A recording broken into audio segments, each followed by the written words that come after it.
je vais donner un exemple de comment trouver l'image d'un objet qui, à travers une lentille qui est divergente. Donc, si c'est une lentille divergente, et je le sais parce que tu as une ligne droite qui représente la lentille, avec deux flèches inversées qui représentent le fait que la lentille va avoir une courbature comme ceci des deux côtés de cette lentille. On a ici l'objet qui est sur l'axe optique et on a les deux foyers sur cet axe optique.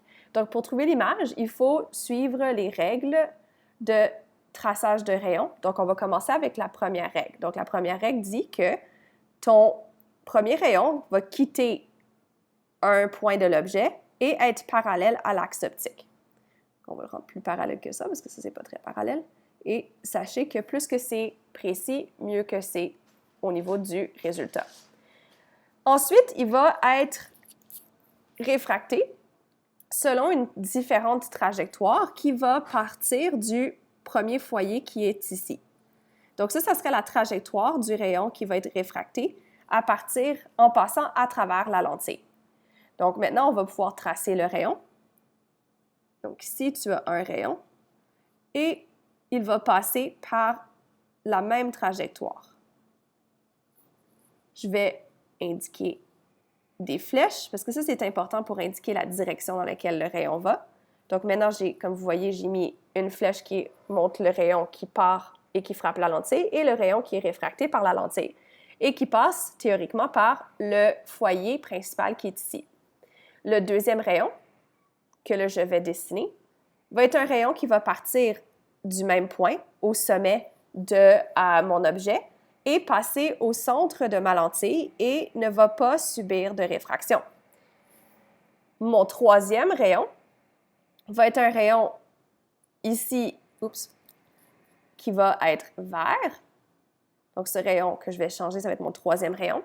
Ce rayon-ci va partir du même point et frapper, c'est pas très précis au niveau de la position du point, donc partir du même point, encore une fois, manque de précision, on va essayer d'être plus précis,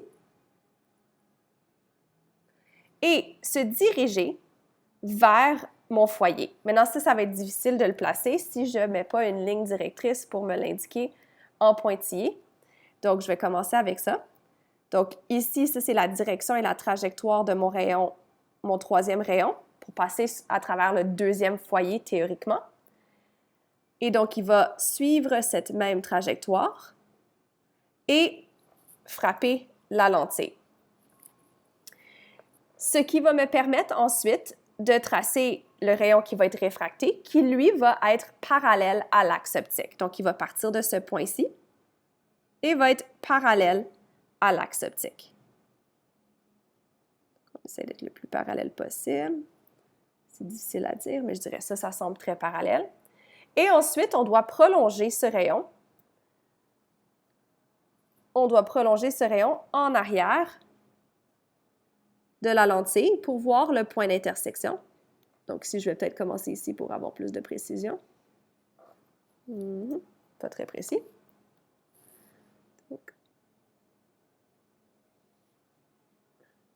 Et on le prolonge. Et on peut maintenant voir un point d'intersection.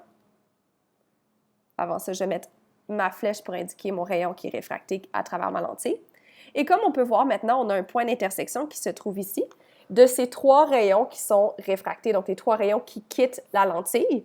Et il y en a un qui est réel et il y en a deux qui sont juste des prolongements des rayons réfractés. Mais ça va permettre de représenter une image. Donc ici, je vais mettre l'image avec une flèche plus grosse qui, elle, va partir de ce point-là sur mon axe optique, parce qu'on sait que le point qui est ici est sur l'axe optique, et ma tête de flèche, qui est l'image de mon point, qui est ma tête de flèche de mon objet, va se retrouver ici, au point d'intersection de ces trois rayons qui divergent à travers la lentille divergente. Donc ici, maintenant, on peut donner les caractéristiques de cette image. Donc, cette image va être une image, donc premièrement, qui est virtuelle. On sait qu'elle est virtuelle parce qu'elle est aller à l'avant, théoriquement, de la lentille. Et donc, si on met un écran de ce côté-ci de mon montage, on ne verrait pas mon image sur mon écran parce qu'il n'est pas sur ce côté-ci de ma lentille. Donc, c'est une image qui est virtuelle. Ça va être une image qui est plus proche de ma lentille. C'est une image qui est plus petite que mon objet. Et ça va être une image qui va être droite parce qu'elle est dans la même direction que mon objet.